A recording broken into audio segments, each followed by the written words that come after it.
Janjos e janjas do meu Brasil, reunidos aqui hoje de novo, mercado de capitais. Nós vamos então terminar nessa aula o estudo da estrutura do sistema financeiro nacional, esse grande capítulo que a gente está tratando aqui, estudando os dois últimos subsistemas, tudo bem? Porque aí a gente pode então avançar, feita a análise de toda essa estrutura, a gente pode avançar para temas mais específicos, sobretudo os temas sobre os mercados, os diversos mercados que a gente vai estudar no nosso curso ainda, tá? Então vamos lá, antes de mais nada, você que chegou aqui agora, não se inscreveu no canal ainda, está estudando para o concurso da Caixa, do Banco do Brasil, está estudando para as provas do CPA 10 ou CPA 20, esse nosso curso vai te ajudar demais a enfrentar esses seus desafios. Então, por favor, inscreva-se aqui no canal, ative as notificações, indica o canal para um amigo também, compartilha com ele essa nossa aula, que eu tenho certeza que isso vai ser de muita ajuda para todos vocês. Meus alunos regulares, né, que estão comigo esse semestre, sejam mais uma vez bem-vindos à nossa aula. A gente terminou falando, então, na última aula, sobre as instituições auxiliares do subsistema de intermediação financeira. E aí, vamos lá, vamos começar essa aula. Os nossos dois últimos subsistemas, então, que nós vamos estudar aqui, o subsistema de seguros privados e o subsistema de previdência complementar fechada, né? Então, naquele organograma que nós fizemos, minha pretensão é que no final dessa aula eu deixe esquematizado para vocês aqui, vou deixar um quadrinho com toda essa estrutura para que a gente possa fazer um resumo de tudo isso que a gente já estudou até agora, né? Mas, basicamente, a gente vai então estudar agora aqueles dois últimos grupos do nosso cronograma, começando então pelo subsistema de seguros privados. Olha só, gostaria de chamar a atenção de todos vocês para um detalhe que é muito tranquilo aqui. Por quê? Porque a estrutura nesses novos dois subsistemas, ela vai ter a mesmíssima estrutura do subsistema de intermediação financeira, né? Tanto das instituições monetárias e não monetárias, que, como eu falei, a gente já estudou na última aula, tudo bem? Por que eu estou dizendo isso? Nós vamos ter sempre, né, nessa estrutura, uma autoridade que é normativa, responsável aí pelas regulações em nível macro, né, e uma autoridade executiva, fiscalizatória, que vai atuar mais na ponta, e os seus operadores. Então, aquela estrutura governamental, institucional e das instituições é exatamente a mesma. Portanto, eu não vou me dedicar bastante, ou não vou me dedicar muito, a ficar relembrando essas estruturas. Eu vou dar um nome a cada um desses órgãos, né, dessas entidades. Depois a gente vai estudar os operadores, mas eu vou chamar a atenção para aquilo que é diferente, para aquilo que merece destaque. Aquilo que mantém a mesma estrutura, a gente não precisa, né, dedicar tanto tempo a esse estudo. Tudo bem? Então vamos lá. Subsistema de seguros privados, né? Qual é a estrutura desse subsistema? E aqui eu já chamo a atenção para alguns detalhes que são diferentes do subsistema de intermediação financeira. Quem compõe esse subsistema? Vamos começar aqui. Bem, a gente tem primeiro um órgão normativo, que é o Conselho Nacional de Seguros Privados, que a partir de agora eu chamo de CNSP. Então, no topo desse organograma, dessa organização, eu tenho o Conselho Nacional de Seguros Privados, órgão normativo. Daqui a pouco eu vou acrescentar, quando a gente for estudá-lo, eu vou acrescentar mais informações aqui. Abaixo desse Conselho Nacional de Seguros Privados, nós temos um órgão executivo, órgão esse muito conhecido, mesmo por nós, que não somos técnicos, não nos dedicamos muito a esse assunto, que é a Superintendência de Seguros Privados, né? A SUSEP. Chamo-a assim a partir de agora. Então, primeiro, Conselho Nacional de Seguros Privados. Abaixo do Conselho Nacional de Seguros Privados, a SUSEP, órgão executivo, fiscalizatório, que vai atuar na ponta. Abaixo da SUSEP, então, estão os operadores, e aqui eu já chamo a atenção dos senhores e senhoras para um detalhe. Quais são os operadores desse subsistema? Seriam as entidades seguradoras, as companhias seguradoras, as companhias ou as entidades corretoras de seguros, as entidades de previdência complementar aberta, você vai entender o que é isso daqui a pouco, previdência complementar aberta, atenção para isso, apesar do nome do subsistema ser subsistema de seguros privados, as entidades de previdência complementar aberta estão aqui também, você vai estudar comigo o que elas são. E também as entidades de previdência, atenção para isso, desculpa, não de previdência, de capitalização, apesar de não ser tecnicamente seguros, elas foram colocadas dentro desse mesmo subsistema, tudo bem? Então, basicamente, aqui embaixo, nós temos 3 operadores, né? Na verdade 4, as seguradoras e as resseguradoras, as entidades de previdência complementar aberta e as sociedades de capitalização, tudo bem? Seguradoras e resseguradoras, entidades de previdência complementar aberta e as sociedades de capitalização. Então, esta é a estrutura organizacional deste nosso primeiro subsistema desta aula, né, o segundo da estrutura do sistema financeiro nacional, que é o subsistema de seguros privados. Tudo bem? Legal. Então, o que a gente vai fazer agora? Nós vamos estudar cada um desses componentes, fazendo aqui comentários, né, que são relevantes sobre cada um deles. Legal? Então, o primeiro destes integrantes, né, é o órgão normativo desse subsistema, que também é chamado de conselho, assim como lá no subsistema de intermediação financeira a gente tinha o Conselho Monetário Nacional, aqui nós temos o Conselho Nacional de Seguros Privados. Bem, então, o que é definição? Olha, trata-se de um órgão governamental, de uma entidade governamental, que tem como função primária normatizar, regular, ou seja, criar normas e regras, né, sobre o funcionamento deste subsistema, fixando as diretrizes macro do funcionamento, né, da atuação dessas entidades, sobretudo, atenção para isso, com a intenção de regular e proteger esse mercado que é tão importante para qualquer país. Legal? Então, ele atua no topo dessa estrutura como um órgão normativo. Vocês que são meus alunos regulares já tiveram acesso ao meu material. Lá no meu material eu listo uma a uma quais são as competências deste Conselho Nacional de Seguros Privados. Então, basta dar uma lida lá. Legal? Bem, qual é a composição deste conselho? Lembrando, né, que nós tivemos atualmente, desde 2019, uma alteração na estrutura ministerial do governo Bolsonaro. Nós tivemos a extinção do Ministério da Fazenda e hoje a gente tem um super ministério chamado de Ministério da Economia.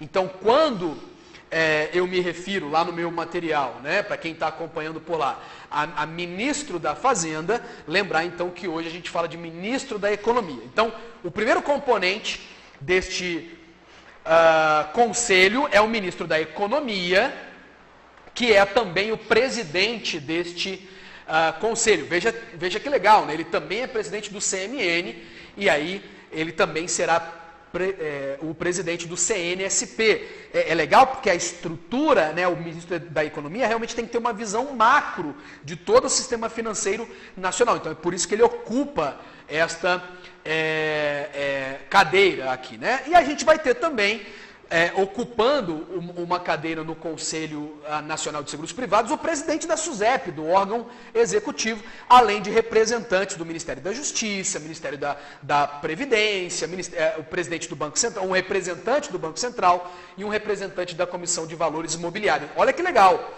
Dentro da estrutura do subsistema de seguros privados, os componentes do subsistema de intermediação financeira estarão aqui dentro também, porque vocês vão entender comigo ao longo do nosso curso que o funcionamento desse subsistema de seguros privados é importante para a saúde também do sistema do subsistema de intermediação financeira, né? Então é por isso que esse pessoal que atua neste ramo aqui também estará aqui dentro do subsistema de seguros privados. Legal? Quais são as atribuições ou quais são as funções mais importantes do Conselho Nacional de Seguros Privados, né? Qual é a relevância para que a gente faça a diferença da SUSEP? É o fato de que ele basicamente é um órgão normativo, então ele vai fixar diretrizes desse sistema, estabelecer as portarias, resoluções, regulamentos no nível macro, né? Para que a partir dessas resoluções, a partir dessas diretrizes, dessas normas, possa a SUSEP atuar na sua fiscalização, na autorização de funcionamento dessas entidades, na aplicação de penalidades. Então, a SUSEP coloca em prática, né, já adiantando, as regras macro, as diretrizes macro, né, os critérios, as regras estabelecidas pelo Conselho Nacional de Seguros Privados. Legal? Então, o CNSP é isso, ele é o órgão normativo desse subsistema. O que é o legal aqui? O que é o diferente?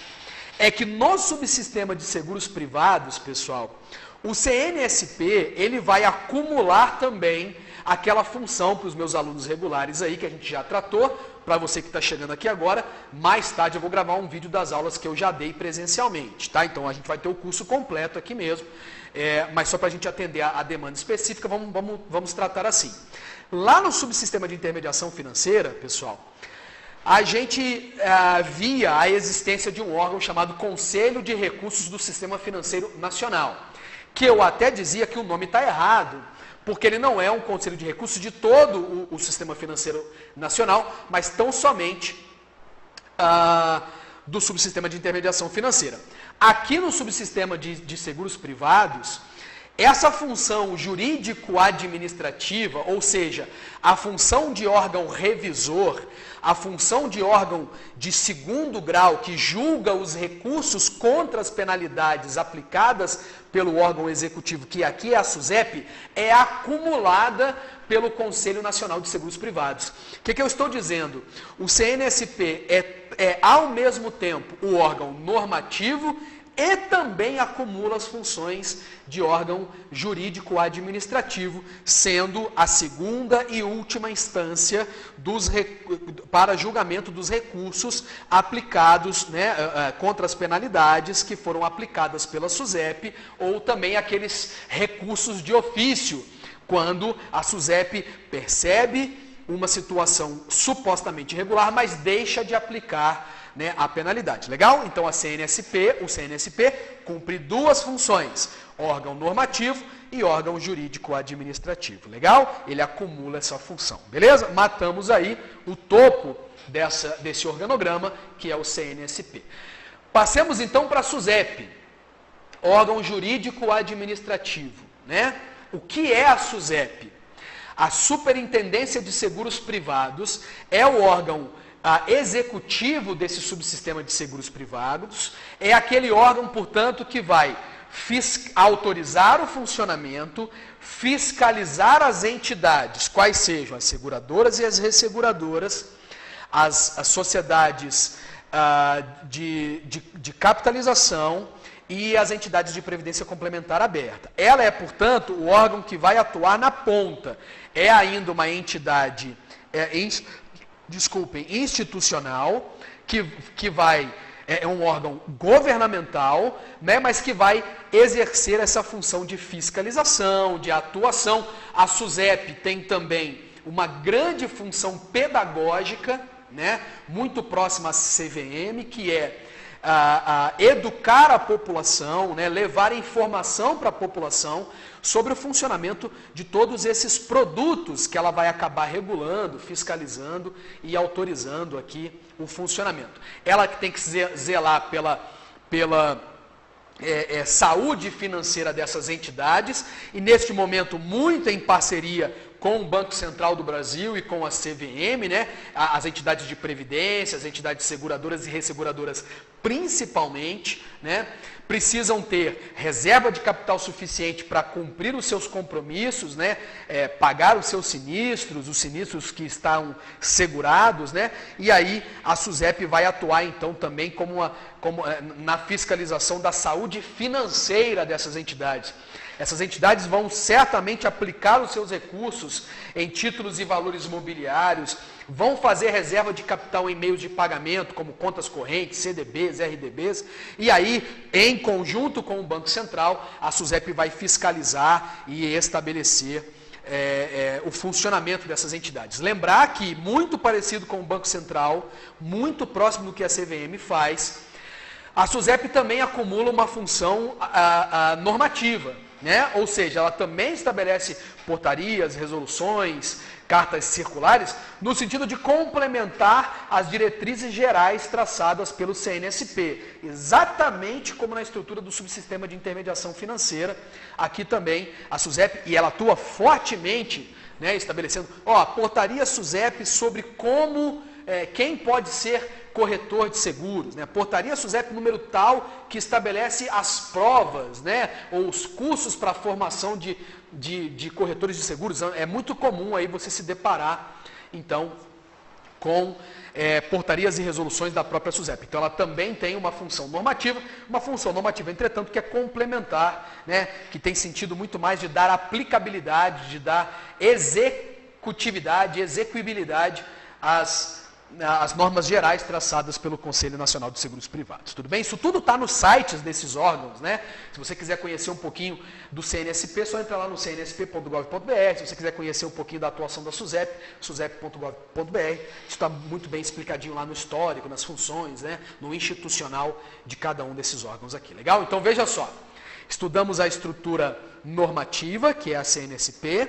Estudamos também agora a estrutura executiva, que é a SUSEP. Passemos então para os operadores, né? Quem são as entidades que vão atuar na ponta?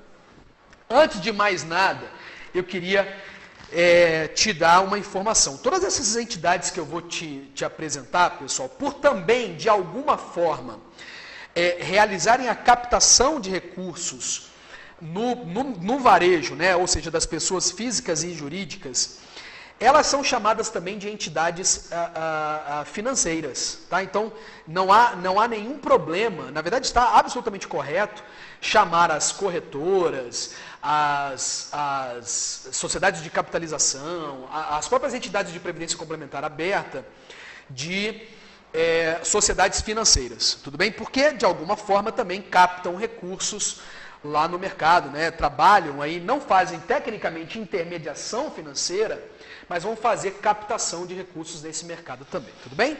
Então, 4 são as entidades que a gente tem que conhecer. Comecemos pelas sociedades corretoras, sociedades seguradoras, né? O que são as sociedades seguradoras? São sociedades financeiras, são entidades financeiras que vão organizar e colocar no mercado, ou seja, comercializar planos de seguros, títulos de seguros.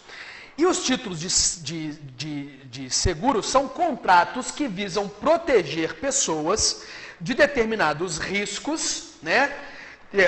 Ou da ocorrência de sinistros. E, na ocorrência desses sinistros, essas sociedades seguradoras, através desses planos, prometem, então, né, garantem, então, o pagamento de um prêmio, ou melhor, o pagamento de um pecúlio, de uma indenização pela ocorrência daquele risco protegido. Mediante a contraprestação, o pagamento de um prêmio, né? Então, recapitulando, o que são sociedades seguradoras? São sociedades financeiras que organizam e comercializam planos de seguros. E o que são planos de seguros? São contratos que visam proteger, né, aqueles beneficiários da ocorrência de determinados riscos mediante o pagamento de uma contraprestação conhecida como prêmio, né? Então, o segurado paga um prêmio para a seguradora. Ocorrendo o risco, a gente diz que ocorre um sinistro, e Na ocorrência desse sinistro, este plano, então, prevê o pagamento de uma indenização. Então, isto é uma sociedade seguradora e isto acaba sendo também a definição de seguros. Eu acabei aí falando, então, de riscos, de prêmio, de cobertura, né, e de sinistro. Tudo bem? Atenção para um detalhe, não confundir prêmio com indenização. Aqui em seguro, eu faço até uma brincadeira, prêmio não é uma coisa boa. Basta você. A brincadeira é a seguinte: você gostaria de receber o prêmio do seu seguro de vida? E a resposta é não, né? Então, só para chamar a atenção aqui para esses conceitos, prêmio é aquilo que o segurado, ou seja, quem contratou o seguro, paga para a sociedade seguradora, tudo bem? O que o segurado recebe chama pecúlio ou indenização, tá? Pecúlio ou indenização, a depender da organização do prêmio. Então, isso é uma sociedade seguradora. Da mesma forma que a gente vinha mantendo em sala de aula, vamos falar um pouquinho então das características. Então, letra A foi a definição, vamos para as características das sociedades seguradoras. Ó, elas são necessariamente SAs, tudo bem? Sociedades anônimas. Elas são, a gente já tinha essa ideia, todas as sociedades financeiras aqui do nosso sistema financeiro nacional, na verdade não todas, né? A maioria das entidades financeiras são sociedades anônimas, né? A maioria esmagadora até. Elas são, portanto, chamadas de sociedades financeiras. São fiscalizadas por quem, pessoal? São fiscalizadas pela SUSEP, né? E a partir das diretrizes e das regras, das normas traçadas pelo CNSP. Mas vão também, atenção para esse dado, isso é um grande pega para você que está estudando aí para concursos de banco, concursos do Banco Central, né, a analista de determinados órgãos, que você está estudando o que os editais costumam chamar de conhecimentos bancários, né, aqui tecnicamente a gente chama de mercado de capitais ou sistema financeiro nacional. As sociedades seguradoras também são fiscalizadas pelo Banco Central do Brasil. E ao invés de você decorar isso, eu vou te explicar o porquê disso. Porque uma das grandes preocupações, já vou te adiantar um assunto que nós vamos tratar em um momento oportuno, quando a gente for estudar os seguros mesmos, né, os produtos financeiros, uma das grandes preocupações quanto às entidades seguradoras, e isso tem tudo a ver, eu faço uma grande crítica aqui, até porque eu atuo na área, né, na advocacia, eu atuo nesse ramo. Um dos grandes absurdos que nós estamos vivendo no nosso país atualmente é o surgimento desses planos que deram o nome de proteção veicular, né? Que é uma forma, falo para quem quiser ouvir, é uma forma de enganar nós consumidores, fazendo-nos crer que estamos contratando um seguro, quando na verdade aquilo é tudo menos um seguro. Por quê? Uma das grandes preocupações na organização de planos de seguro, pessoal, é que a seguradora tem que ter capital suficiente para cobrir com os riscos, ou seja, garantir o pagamento das indenizações ou dos pecúlios quando os sinistros acontecerem. E pode acontecer que, em determinada situação, diversas pessoas, ao mesmo tempo, são atingidas por um mesmo sinistro. Ou diversas pessoas são atingidas aqui, ocorrem o risco que elas estavam protegendo. Eu vou dar um exemplo. Nós passamos recentemente, nós passamos por desastres humanos, crimes, verdadeiros crimes, nas cidades de Brumadinho e Mariana. E aí eu não tenho dúvida de que diversas pessoas atingidas por esses crimes tinham seguros de vida. E aí, de uma vez só, uma mesma seguradora pode ser convocada, pode dela se exigir o pagamento de prêmios, de pecúlios ou de indenizações, todos de uma vez só. E essas seguradoras têm que ter capital para isso. Daí a minha crítica a essas associações de proteção veicular, porque elas são um engodo, um engano, né? Porque elas vivem das contribuições dos próprios segurados e não têm reserva técnica, porque foram criadas para burlar essa exigência da SUSEP E qual a exigência? A exigência de que toda seguradora tenha reserva técnica suficiente para cobrir grande parte dos riscos que estão garantidos. Eu estou te dizendo que uma seguradora, ela tem que ter daquilo que está segurado, ela tem que ter um grande percentual já reservado. Ela não pode depender de contribuições futuras. Ela já tem que ter em caixa dinheiro suficiente para cobrir os riscos, boa parte, um grande percentual dos riscos que ela já está segurando. Daí, portanto, essa reserva de capital não vai ficar debaixo do colchão ou no cofre dessas seguradoras.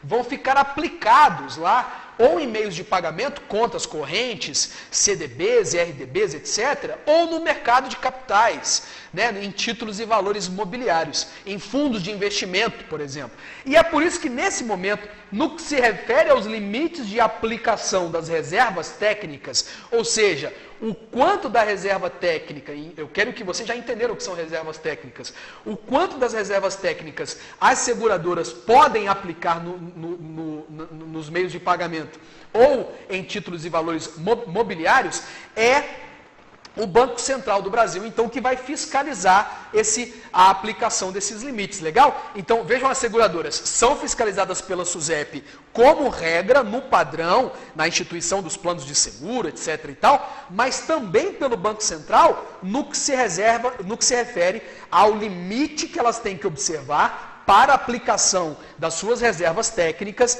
em mercados de renda fixa ou de renda variável. Massa demais, né? Então, esse foi o estudo das sociedades seguradoras. Chama atenção para os senhores e senhoras do seguinte: nós estamos estudando as sociedades. Os planos de seguro, vai chegar um momento que a gente vai estudar os produtos, o funcionamento de um seguro, né?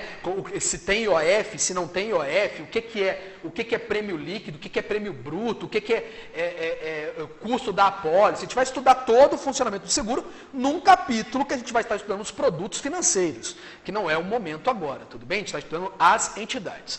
E aí passamos então para o segundo. A segunda entidade operadora desse subsistema de seguros privados, que são as sociedades de capitalização, né? Sociedades de capitalização. Então, o que são sociedades de capitalização? Olha, são sociedades financeiras também, que organizam e criam, né? e comercializam títulos de capitalização. E aí, para você entender isso, o que são títulos de capitalização? São planos voltados à formação de uma reserva de capital e que vão prever a possibilidade da antecipação dessa formação desse capital através de um concurso de prognósticos, ou seja, através de sorteios, né, esses planos vão permitir a formação antecipada deste capital. Então, neste momento, repito, nossa intenção não é entender os títulos de capitalização, o seu funcionamento, e sim a entidade que os cria e os comercializa, que são as sociedades de capitalização. Tudo bem? No final dessa explicação das sociedades de capitalização, eu vou fazer uma ressalva que é muito importante e que também se refere às sociedades seguradoras, né? A gente já estabeleceu um critério aqui que vai se repetir na sociedade de previdência também, tá? Então, isso, sociedade de capitalização é isso, são aquelas entidades entidades financeiras que criam e comercializam títulos de capitalização. O que são títulos de capitalização? Num conceito ainda genérico, são planos voltados à formação de um capital através de contribuições periódicas e também que vão prever a possibilidade da antecipação da formação desse capital através de um sorteio, né, de um concurso de prognóstico. Tudo bem? Então, isso são as sociedades de capitalização. Vamos para as suas características. A definição já foi, vamos para as características. Olha, elas têm que ser uma SA, como ou praticamente todas as sociedades financeiras, e tem que ter em seu nome a expressão sociedades de capitalização. E agora vem o ponto crucial. E eu vou te dar até exemplos aí da prática para você entender. Uma sociedade de capitalização, pessoal, só pode comercializar títulos de capitalização. Repito, uma sociedade de capitalização só pode comercializar títulos de capitalização. Ô Jorge, deixa eu entender uma coisa, eu tenho uma dúvida aqui. Eu tenho uma capitalização lá no banco X, não vou fazer merchan de nenhum banco aqui, nunca, né? Eu tenho lá uma capitalização no banco X. E esse mesmo banco também vende seguro, também vende previdência. Legal, vamos entender isso aqui, pessoal. Olha só, existe uma determinação tanto do Conselho Monetário Nacional, quanto do Conselho Nacional de Seguros Privados e, obviamente, dos seus respectivos órgãos executivos, que vão estabelecer até uma cláusula chamada de cláusula da Chinese Wall, né, uma expressão em inglês, que significa muralha da China, que é muito aplicável, tem origem lá nos fundos de investimento, mas que aqui também vale o mesmo raciocínio. Desculpem. Para comercializar planos de seguro e para comercializar títulos de capitalização, eu tenho obrigatoriamente que ser uma sociedade seguradora ou uma sociedade de capitalização. Significando dizer, atenção para isso, que bancos não comercializam seguros, bancos não comercializam títulos de capitalização. Jorge, você está me deixando mais confuso ainda. Como é que eu tenho seguro lá no banco tal? Como é que eu tenho capitalização no banco tal? Aí que tá, pessoal. A maioria desses bancos, se não todos os bancos, eles também têm as suas respectivas seguradoras, sociedades seguradoras. Eles também criaram as suas respectivas sociedades de capitalização. São outras empresas, ainda que do mesmo grupo, são outras empresas que pela cláusula da Chinese Wall tem que ter uma administração totalmente separada. Por isso, cláusula da muralha da China. Administração separada, contabilidade separada, diretoria diferente, uma não pode interferir no funcionamento e na gestão da outra. O que elas fazem, entretanto, já que são duas empresas totalmente distintas, estão me entendendo, a sociedade seguradora do Banco X vai fazer um convênio com o Banco X, um contrato com o Banco X, para utilizar o seu balcão, os seus pontos de venda, para comercializar os seus produtos. O Banco X está prestando serviços a este outro banco. Não é, portanto, um produto dele. Então, quando você pega a apólice do seu seguro que você contratou com o banco tal, quando você pega o título de capitalização que você comprou lá dentro da agência do banco YZ, você pode ler a sua apólice de seguro ou seu título de capitalização, que a empresa que está negociando com você fez um contrato não com o banco múltiplo fulano de tal, mas com uma sociedade seguradora, uma sociedade de capitalização que, entretanto, foi criada por este banco, mas é outra empresa. Todos me compreenderam? É por isso que eu repito, uma sociedade de capitalização só comercializa títulos de capitalização. Uma sociedade seguradora só comercializa apólices de seguro. A gente vai falar dos planos de previdência daqui a pouco, que é uma exceção, que podem ser comercializados pelas sociedades seguradoras também. Fechou, galera? Então, você não comprou, tecnicamente falando, você não tem um título de capitalização do banco tal. Você tem um título de capitalização da sociedade de capitalização Y, que é o mesmo nome do banco Y. Fechou? Então, são entidades separadas. Eu creio que eu tenha sido claro aí também nessa explicação. Legal demais, né? São fiscalizadas por quem? Apesar de não serem seguros, são também fiscalizadas pela SUSEP por uma questão organizacional.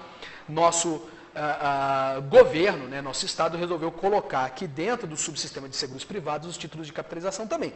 Então as sociedades de capitalização são fiscalizadas pelo SUSEP e vale para elas aquela mesma observação que a gente falou quanto às reservas técnicas. Essas sociedades de capitalização têm que ter reserva técnica suficiente para pagar os seus prêmios, né? Vai que muitas pessoas são sorteadas, né, são sortudas no mesmo mês. Ela tem que ter dinheiro suficiente para arcar, pelo menos com uma grande parte dos planos, dos títulos que comercializaram. Só que atenção, porque tem um pega aqui.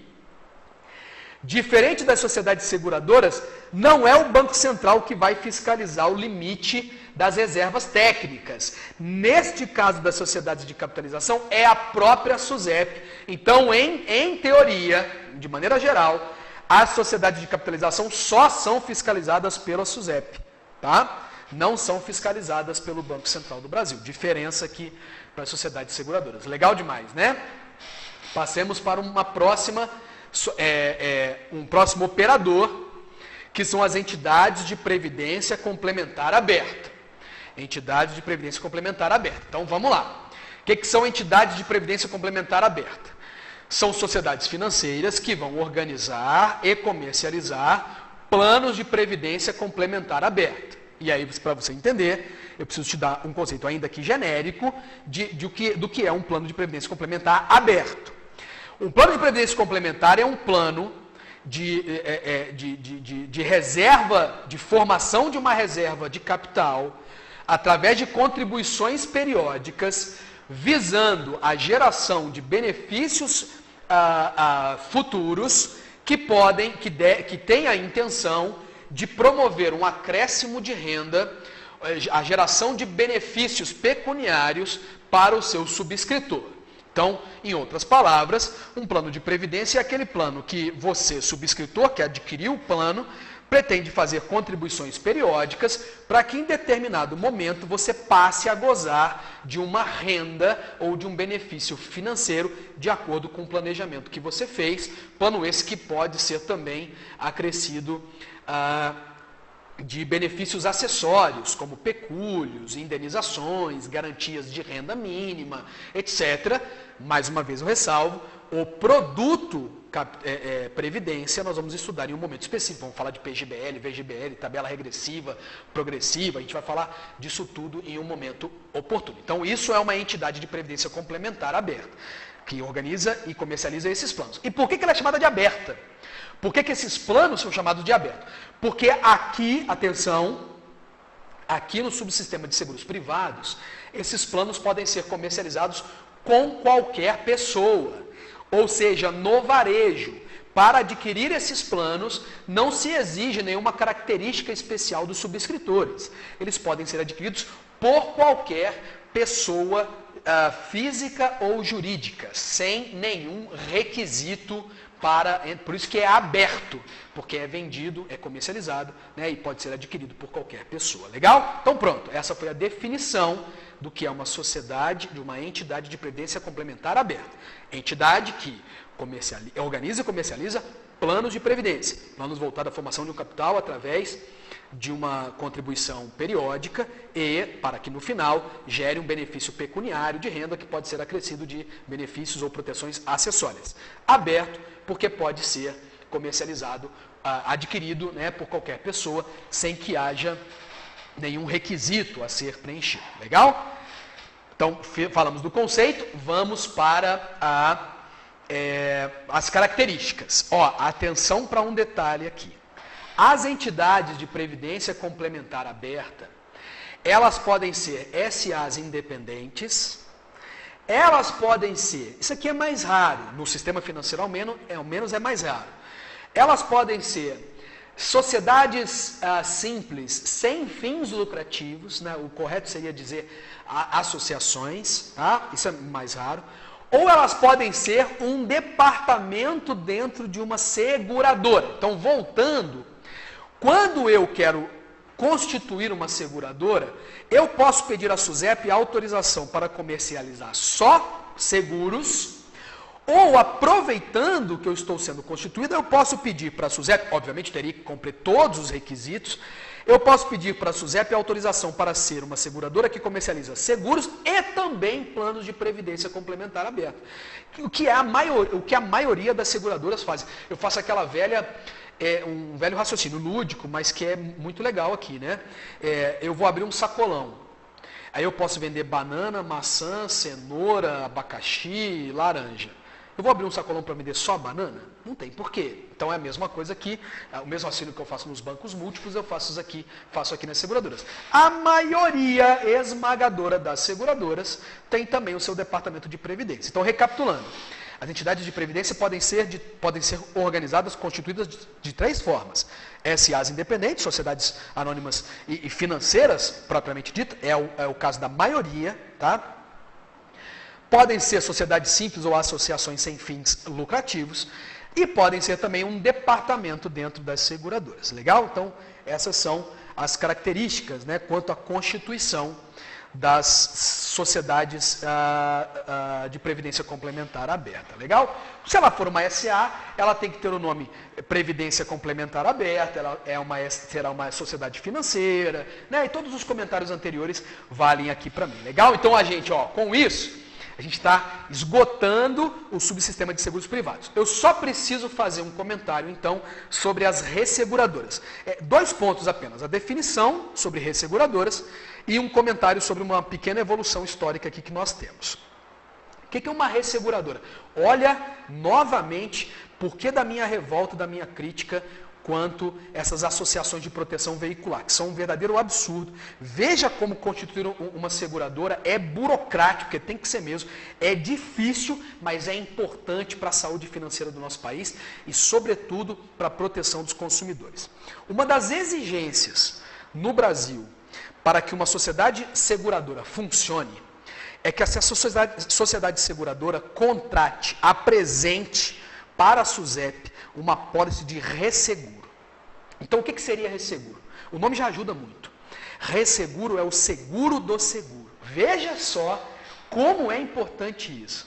Eu estou te dizendo que a SUSEP, para autorizar um funcionamento de uma seguradora, ela vai dizer, suponhamos, 40% do capital segurado seu tem que estar reservado em reserva técnica, aquele assunto que eu já tratei antes. Então, se você segurou um bilhão de reais em risco, você tem que ter 400 milhões de reais reservados numa conta, numa aplicação financeira, de acordo com os limites estabelecidos pelo Bacen. Já uma primeira proteção, né? Para a hipótese de ocorrência de múltiplos sinistros ao mesmo tempo. E além disso, seguradora, para você funcionar, você tem que me apresentar uma resseguradora. Uma entidade que vai garantir o pagamento dos sinistros se você não tiver dinheiro suficiente para cobrir os seus próprios riscos. Olha que legal, coisa que essas associações, esses absurdos, esses estelionatários dessas associações de proteção veicular, fugiram a essa regra, burlaram essa regra. Quantos e quantos casos eu tenho aqui no meu escritório de pessoas que contrataram desavisadas essas ações. E vou dizer mais, pessoal, o STJ já está decidindo nesse sentido, tá? Contrataram essas associações de proteção veicular e quando aconteceu o sinistro, a associação virou para ele e falou, sinto muito, mas a gente não tem dinheiro em caixa para pagar, você tem que esperar aí os próximos meses para ver se vai entrar dinheiro para eu conseguir pagar o seu sinistro. Coisa que numa seguradora nunca vai acontecer. Primeiro, pela exigência da reserva técnica. Segundo, para fechar essa porta mesmo da possibilidade de cano, eu vou dizer assim, para ser bem didático, aos segurados, a existência das resseguradoras. Legal? Então, o que é uma resseguradora? Resseguradora é a seguradora das seguradoras. É aquela entidade que vai, então, garantir, proteger o risco de uma seguradora de não ter capital suficiente para arcar com as suas obrigações, né? O pagamento das indenizações, das coberturas dos riscos que ela protegeu. Então, a definição é essa, muito legal. Obrigatório, hein? No Brasil, para que uma seguradora funcione, é obrigatório que ela contrate, que ela apresente uma apólice de resseguro. E qual é o detalhe histórico que eu mencionei mais cedo que eu teria que tratar com vocês aqui? É que até relativamente pouco tempo, me refiro aos anos de 2006 a 2008, só um instituto era autorizado no Brasil a funcionar como resseguradora, que era o Instituto de Resseguros Brasileiros. O que sempre foi alvo de críticas. Porque, veja só, você acabava concentrando, entendem isso? Todo o risco do subsistema de seguros privados num único instituto. Aí você vai dizer, Jorge, mas ao mesmo tempo ele recebia contribuições de todas as seguradoras. Tudo bem, pessoal, mas se todos os riscos acontecessem em todas as seguradoras ao mesmo... Jorge, mas isso é impossível. Pessoal, eu estou gravando essa aula no momento de uma pandemia. Porque pode ter alguém técnico assistindo essa aula, né? Mas uma pandemia exclui a cobertura de risco. Tudo bem, não vou falar de uma pandemia não. Imagine que um país, ou sei lá, absurdamente, um grande acidente de trânsito aqui, sei lá, né, uma grande explosão de uma usina mate lá diversas pessoas que estavam seguradas, suas vidas seguradas por uma mesma seguradora. Meu Deus, desculpa, por diversas seguradoras. Onde eu quero chegar? Essa concentração de todos os resseguros no IRB, Instituto de Resseguros Brasileiros, sempre foi criticada. Em 2006, 2008, isso se concretizou, houve alteração nesta regra, também pode ser chamado de um processo de desmutualização, e agora qualquer companhia resseguradora, autorizada, obviamente, a funcionar no Brasil pela SUSEP, pode comercializar resseguros aqui. Ou seja, eu tive uma diluição do risco no subsistema de seguros privados. Portanto, o IRB continua existindo, continua sendo o mais importante, se não o mais importante, um dos mais importantes, se não o mais importante instituto de resseguros no Brasil, mas nós podemos ter a atuação, inclusive, de companhias de resseguro internacionais aqui no nosso país também, de acordo, obviamente, com as regras da SUSEP. Legal? Então, um quarto operador desse subsistema seria as resseguradoras. Então, matamos o subsistema de seguros privados e agora eu posso falar com vocês, então, do subsistema de previdência complementar fechada. Esse é o menorzinho de todos, o mais simples de todos. Basicamente aqui o que interessa é você entender o que é um plano de previdência complementar fechado. Então eu vou até inverter a ordem aqui. Ao invés de falar da estrutura, lembrando que eu vou deixar um quadrinho aqui no final dessa aula com todo o organograma de novo, mas ao invés de falar da estrutura do órgão normativo e jurídico-administrativo também. Porque, entenda só, a estrutura é idêntica ao subsistema de seguros privados. O que vai mudar é tão somente o produto financeiro que é fiscalizado e organizado nesse último subsistema. Então vamos lá, ao invés de eu falar da estrutura, vamos falar primeiro do que é um plano de previdência complementar fechada, para que vocês possam entender e depois a gente mata a estrutura também, que é muito simples. Um plano de previdência complementar, a definição de plano de previdência complementar é a mesma.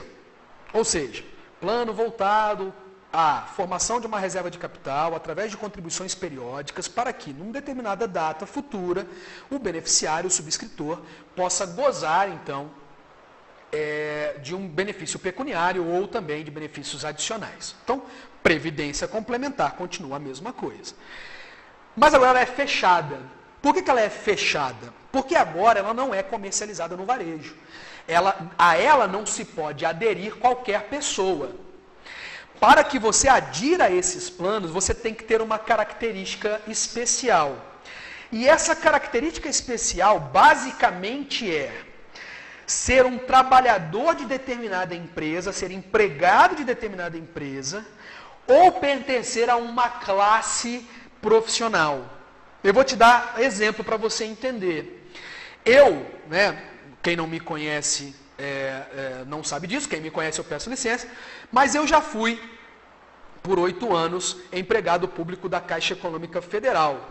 Terminei a minha carreira na Caixa Econômica Federal em 2008 como gerente de pessoa jurídica da agência Triângulo, agência 1910, aqui na cidade de Uberlândia, Minas Gerais, na agência que fica aqui na nossa Avenida Floriano Peixoto. Então, terminei ali. Enquanto eu era empregado da Caixa, eu aderi voluntariamente ao plano de previdência. Um detalhe. Esses planos de previdência complementar fechados são mais comumente chamados de fundos de pensão, tá? É o nome mais comum que se dá a eles. Eu aderi voluntariamente ao fundo de pensão da Caixa Econômica Federal, chamado FUNCEF, que é a Fundação dos Economiários Federais, tá? E aí eu fazia contribuições, a gente vai falar disso daqui a pouco, a Caixa fazia contribuições junto comigo também, uma ideia de paridade, de patrocínio. Então, eu aderia, tudo bem? Eu saí da Caixa em 2008, fui me dedicar à docência, e à advocacia, e aí, na advocacia, eu aderi agora à OABPrev, que é o fundo de pensão, ou a entidade de previdência complementar fechada, organizada pela OAB Nacional, em que eu, como advogado, posso aderir também. Então, veja só, um plano de previdência complementar fechado é aquele que, para você aderir, você tem que pertencer a determinada classe, ter certa característica e, portanto, ele não é comercializado no varejo. Fechou? É isso. Isso que é um plano de previdência complementar fechado. Agora que você entendeu, você vai entender a estrutura muito mais simples. E essa estrutura é idêntica, repito, é idêntica ao subsistema de seguros privados, só que agora somente de previdência complementar fechada. Então nós temos no topo o Conselho Nacional de Previdência Complementar Fechada, que a sigla é só CNPC. CNPC, tá? O Conselho Nacional de Previdência Complementar Fechada. Órgão normativo, que tem como função primária organizar, baixar normas e diretrizes gerais sobre a organização e funcionamento desses fundos de pensão, desses planos de previdência complementar fechado. Órgão que também acumula a função de órgão jurídico administrativo, ou seja, cabe a ele julgar em segunda e última instância ou grau, né, os recursos advindos das penalidades aplicadas ou não pelo órgão executivo, que a gente vai falar dele daqui a pouco. Então veja que a estrutura é a mesma.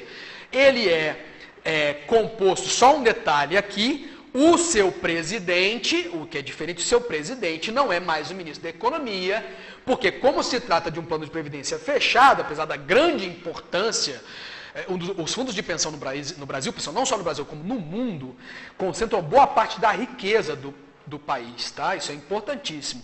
Acabam sendo os fundos mais, economicamente mais poderosos aqui, né?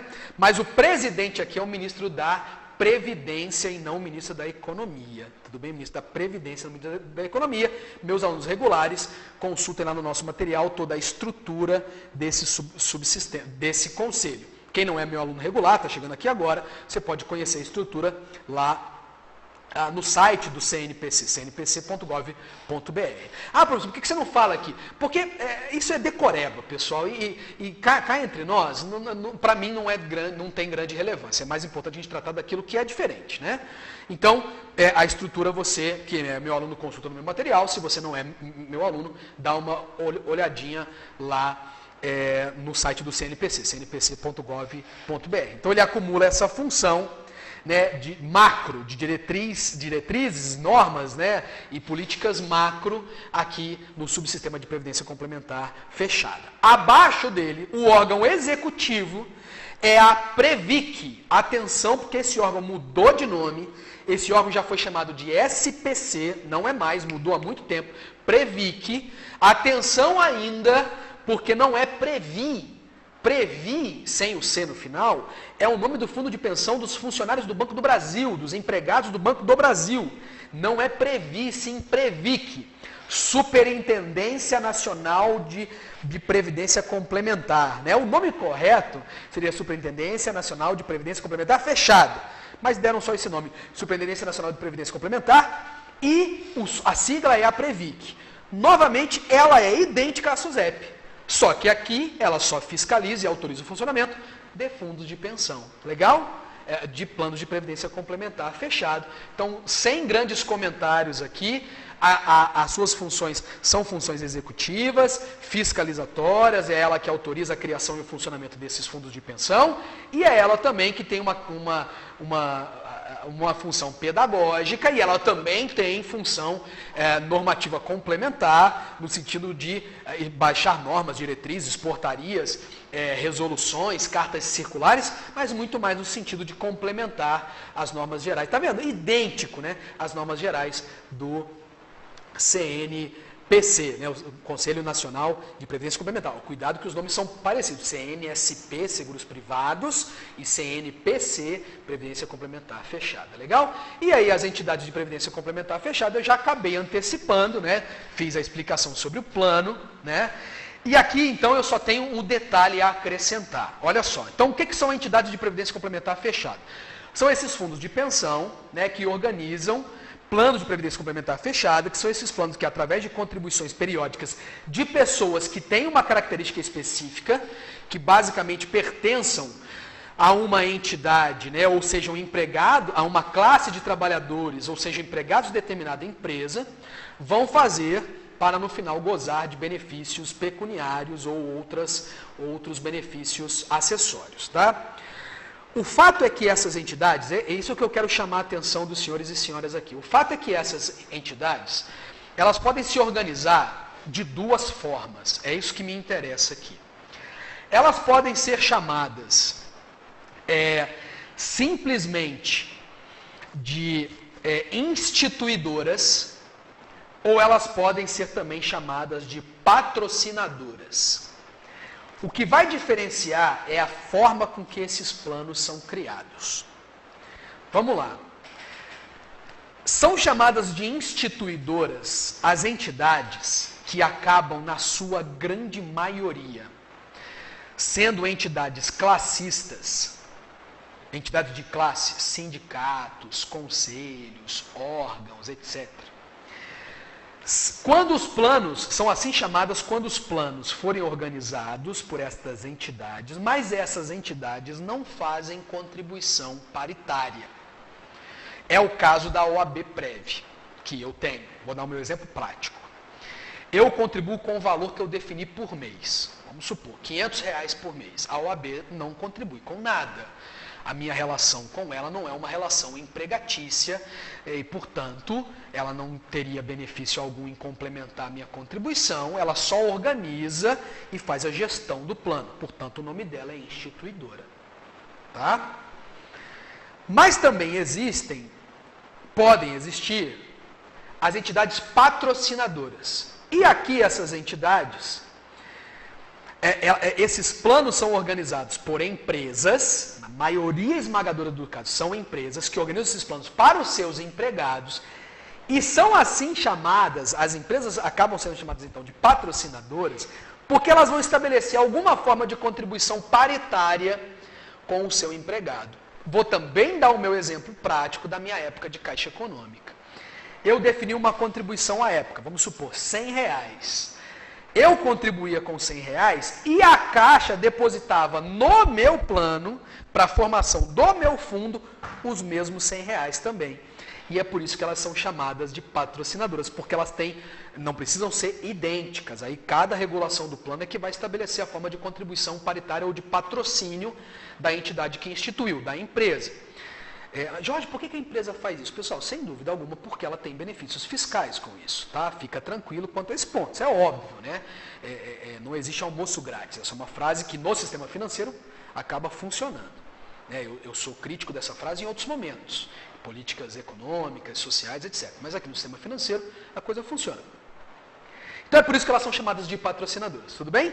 Então as entidades que instituem podem ser as instituidoras, que criam os planos podem ser instituidoras, quando fazem a mera criação e gestão dos planos de previdência complementar fechada, ou patrocinadoras, quando, além da criação e da gestão, fazem também contribuições paritárias com os beneficiários. De maneira geral, essas entidades aqui são sindicatos, órgãos de classe, né, etc. E, de maneira geral, isso aqui são as empresas. Nada impede, entretanto, apesar da definição que está lá no Banco Central, que uma empresa só crie o plano como instituidora e diga que não vai fazer uma contribuição. Tudo bem? Agora, o fundo de pensão, a entidade de previdência, ela é sempre uma entidade sem fins lucrativos. Ué, Jorge, como assim? Porque a ideia é que ela não gere lucro para si mesma, diferente das seguradoras e das entidades de previdência complementar aberta, que são entidades financeiras mesmo. A ideia dessas entidades de previdência complementar fechada não é gerar lucro para si mesmo. Todo o lucro dela, a ideia é que ele seja partilhado entre os participantes. Inclusive, ela tem gestão democrática, significando dizer que eu que aderi a esse plano, eu posso concorrer a cargos, né, montar chapas, etc. Porque a ideia é a gestão comum desse fundo aqui também. Legal? Galera, essa foi a nossa aula. Terminamos esse grande capítulo sobre a organização do sistema financeiro nacional. E nessa aula matamos os dois últimos subsistemas que faltavam. O subsistema de seguros privados, me perdoem, e o subsistema de previdência complementar fechada, né, com a sua estrutura. Daqui a pouquinho no vídeo, então, eu vou deixar aqui um organograma, um resumão dessa grande estrutura do sistema financeiro nacional, né? Estou muito satisfeito com o caminhar do nosso curso, né? Você que chegou até aqui, então, deixa lá o seu like se gostou da aula. Você que não está inscrito, inscreva-se no canal ainda, ative as notificações para que você seja avisado cada vez que eu subir um vídeo novo, né? E deixa de ser janjo, revisa a nossa aula, anota no caderno, acessa os sites dessas entidades, sobretudo as governamentais, para você ir lá buscar mais informações, né? E aí você ter uma visão mais completa do sistema financeiro nacional. Galera, grande abraço para todos vocês, bons estudos, a gente se vê no próximo vídeo.